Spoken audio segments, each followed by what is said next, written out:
Okay, let's see this limit question. So when x approaches to 0, so this is basically it's an algebraic problem, right?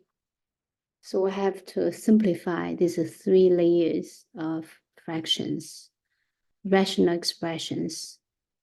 Well, let's see the numerator first. So numerator, we multiply those two, we get 3 minus x. We multiply these two, we get a 3 plus x. Then the operation is subtraction. When we subtract more than one term, we put a parenthesis around. Then the denominator is common denominator, we just multiply those two.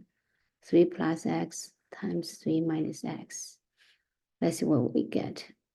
So we have 3 minus x minus 3 minus x, right?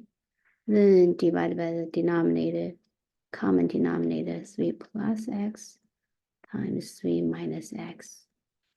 Then divided by x again. Of course, we always carry the limit with us. Now 3 minus 3 comes out to be 0. So we have a negative 2x in the numerator. So let's write on this side. So negative 2x in the numerator. So these are 3 layers of expression.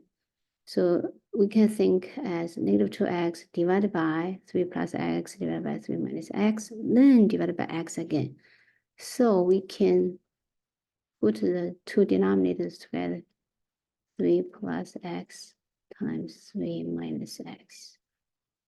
Okay, why is that? Let's make a simple, let's think about this. 1/2 divided by 3, right? 1/2 divided by 3. You could think of this as a half apple shared by 3 people. So that's basically 1 apple shared by 6 people. Because a half apple shared by 3 people is the same as 1 apple shared by 6 people. So we just multiply those two denominators. That's for 3 layers of fractions. So now we see something marvelous happening. Let me choose a different color. You see, I have a x as a factor in the numerator.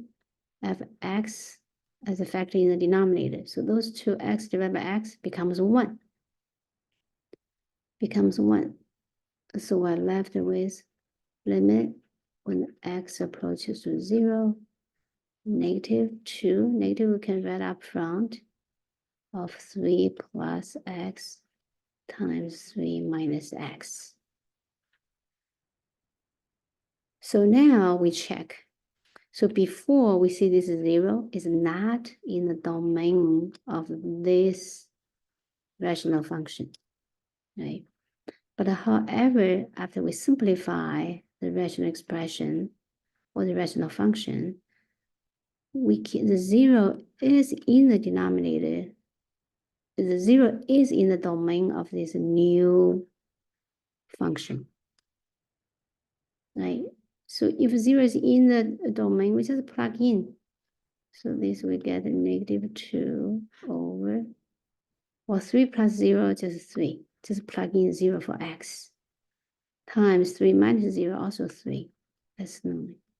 So we get a negative 2 over 9.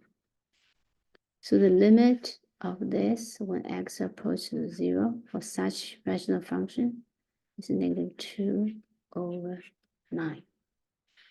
All right, hope that makes sense.